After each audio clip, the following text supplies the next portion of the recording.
real good. You got tree sap on the windows, some on the top. You got tree sap here, tree sap here, tree sap, tree sap, tree sap, tree sap, tree sap, tree sap.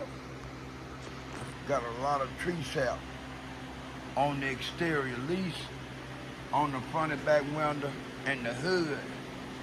I gotta look at the top and the trunk and see what's going on with that.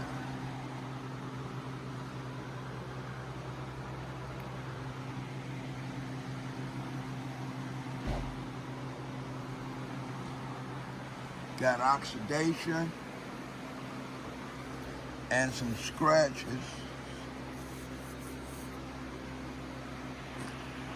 I'm gonna prep this car and then I'll buff it tomorrow. All right, I gotta prop the hood over something. Bear with me.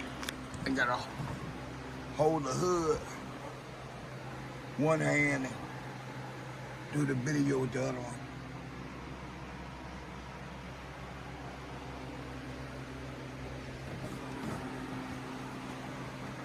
Hopefully I can get this here prepped by 5 or 5:30. There'll be a big must for me. I got my co-worker to do the inside, interior. I gotta treat the leather. Got a bunch of stuff up in there.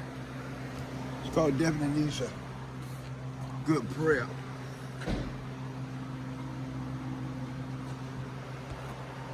Yeah, I've got hella old tree sap on the top.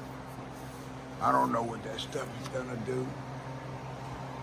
You got all this here on the sunroof.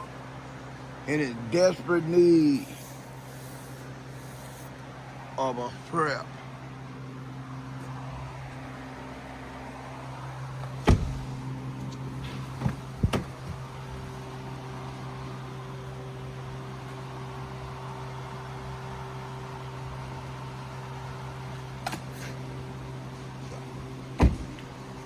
More tree sap, bird stains, trunk scratched up, tree sap on the back window, trunk lid, top, windshield, back windshield. All right. Get my rubber mat to go in here. I don't want this to get dirty. This is EJ signing out. Peace.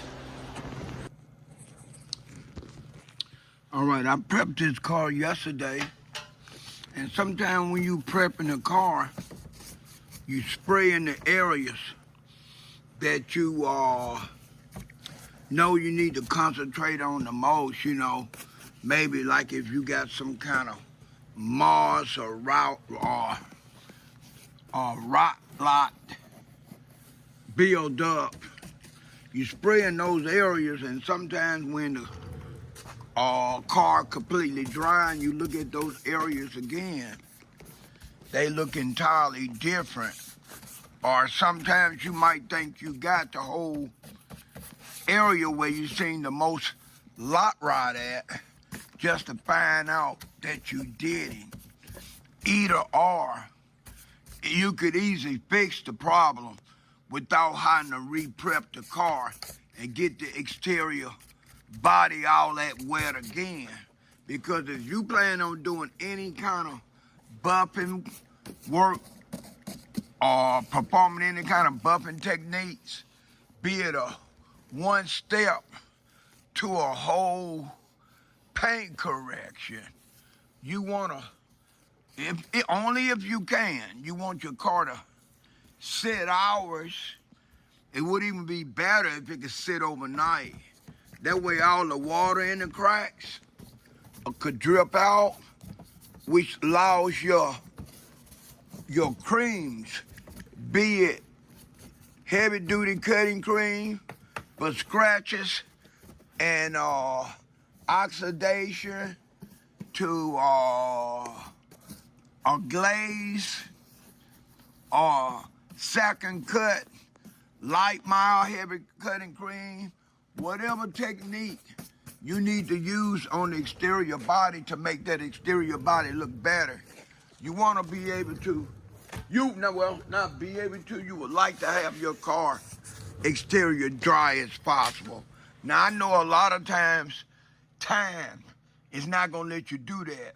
In most cases, even with me, after I wash your car exterior body and I blow out all the cracks, I find myself drying off the excess water and buffing out right away. And then doing so, the buffer is like a harmonic balancer, right? It vibrates. So you got all this different water coming out of the seams as you run this harmonic balancer, shaking the body of the car. All this water is coming out of the seams.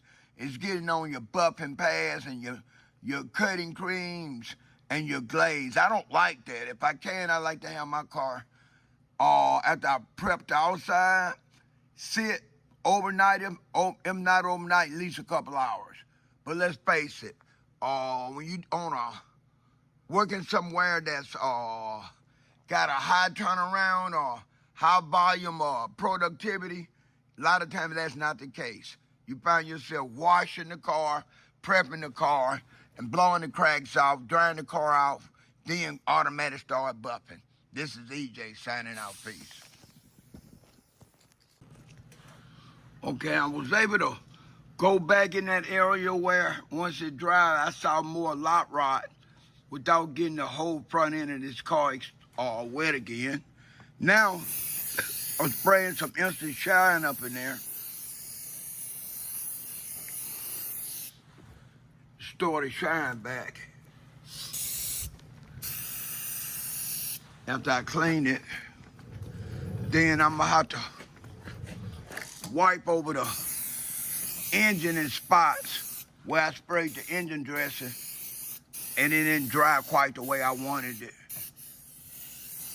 Okay, now that takes care of the bottom half, and then I'm gonna go back and I'm gonna go back over it by hand with some engine dressing on a sponge and shine that area up a little bit. Right.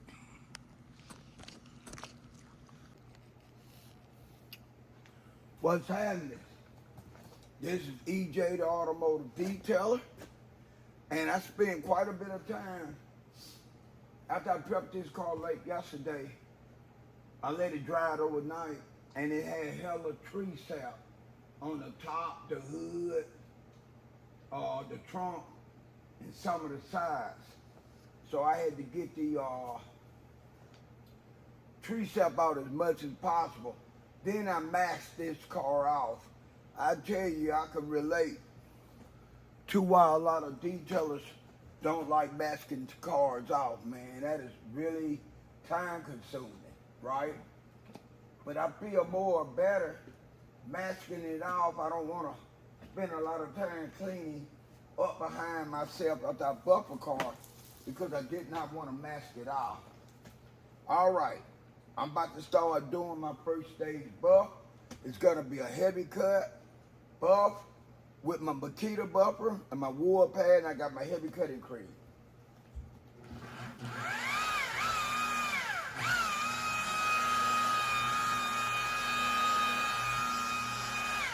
All right.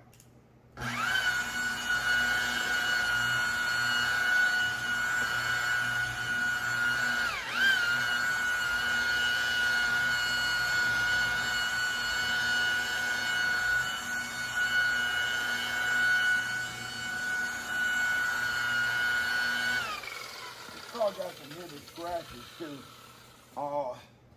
I'm gonna spend a few minutes afterwards. In a few minutes, I'm gonna start recording to try to adjust my buffing pad a little bit better because it don't feel like it's quite angled on my buffer pad right.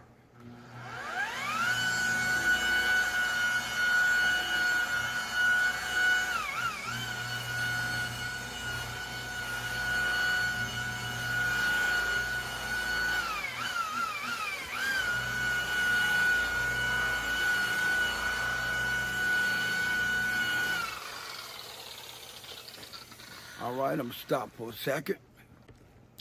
Note, I got my pad feeling like it's adjusted right. Now, when I'm doing non-BMW cars, I have to pay attention to the body line because the body lines on non-BMW product is different than other makes and model cars. And plus, this is an older car. If I had to guess, I would say it's between a 2003 and a 2007. So the body lines on this car is it's entirely different than the average BMW that comes through here. Now the way that bumper's sounding now, I got adjusted on the speed right, and I got the pad situated, the wool pad situated on the bumper back plate. The bumper back plate is Velcro, so it makes it stick on it. Now that's an entirely different sound compared to what I was buffing with when I first started. They had these little spacer things that you could use to line the hole up with the pad and the bumper.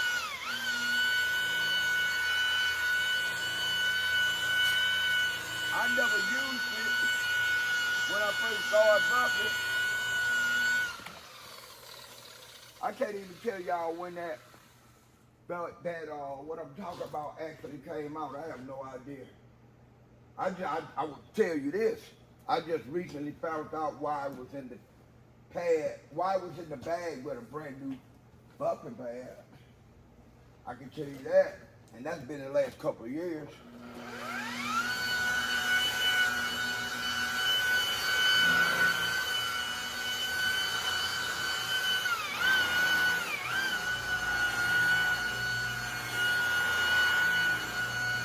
Right now I'm in one of those body lines I told you about.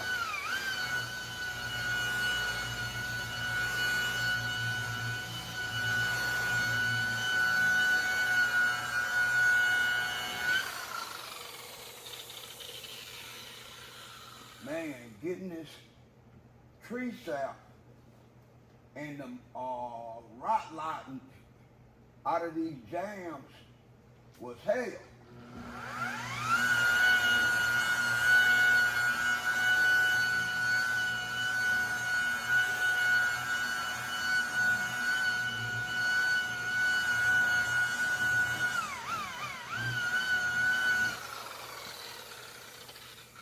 I had a coworker say, you don't really like using heavy compound because it started caking up. And I told him, you're right, it do. You just gotta either work it in or take a cloth and rub it the rest of the way in to keep you from bumping in that spot too long, taking a chance of burning the paint. It's not a sign to want to not use it because of that. It happens.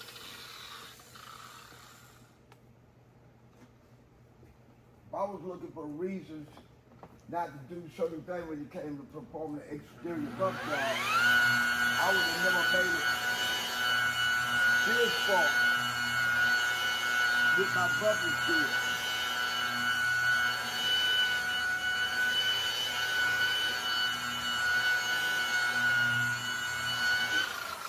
All right. Let's stop that right quick.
Okay.